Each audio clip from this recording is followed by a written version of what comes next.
मैंने एक प्रेम की कविता रची भेज दी संपादक को। संपादक ने जैसा अक्सर करता है मेरी कविता खेत सहित वापस लौटा दी।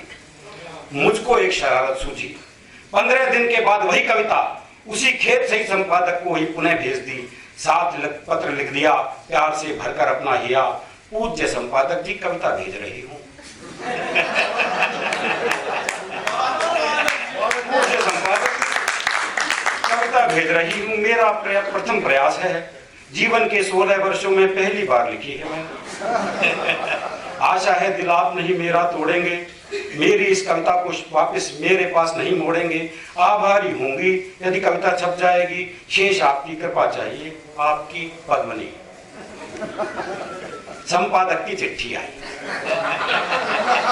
पहले कविता लौट के आती थी। संपादक की चिट्ठी आई, शुभ पद्मनी कविता मिली। हृदय की सोई सोई कलियां खिली इसे छूते ही। कविता क्या है, कस्तूरी है, शब्द शब्द मकरंद भरा है, अक्षर अक्षर सिंदूरी है। भीम काय अति ललित आपका प्रथम यत्न है। यह कविता मामूली कविता नहीं, हमारे काव्य सिंधु का सुगढ़ रत्न है। वाह वाह वाह वाह। इसी उम्र में इतना गहरा मानस मंथन, इसी उम्र में इतना गहरा मानस मंथन, एक गीत में सारे काव्य जगत का ग्रंथन। इसकी महिमा जितनी गाऊं उतनी कम है, इतने आंसू छलकाए तुमने कविता में, कागज गीला और लिफाफा तक नम है।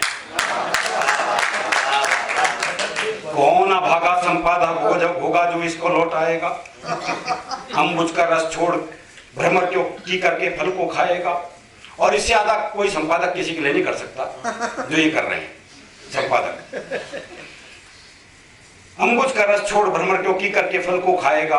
रोज गीत यदि भेज सको तो मैं अपनी इस मैगजीन को साप्ताहिक से दैनिक कर दूं।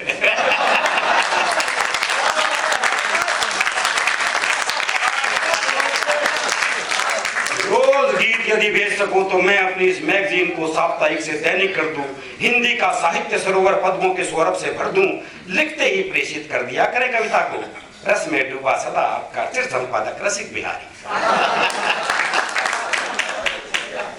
मैंने चिट्ठी पढ़ी हंसा मैं, शीशे में जा मैंने अपना रूप निखारा।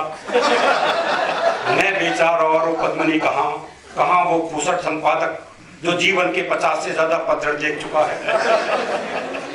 खेत सहित उस संपादक को लिखा मैंने, बे संपादक मैं पद्मनी नहीं पद्मोना हूं पूरा।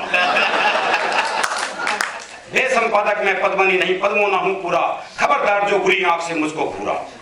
यही गीत पहले मैंने तुझको भेजा था, तब ये गीत नहीं था क्यों बे। तब खेत सहित वापस दे मारा। नाम पद्मनी का पढ़ते ही रत्न हो गया, सुधा हो गया, अब कैसे ये सागर खारा।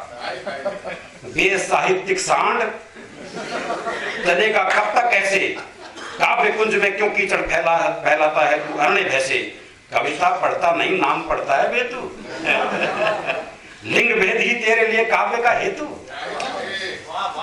अंत में कविता छाप या मत छाप, खेत सहित मैं तेरा बाप।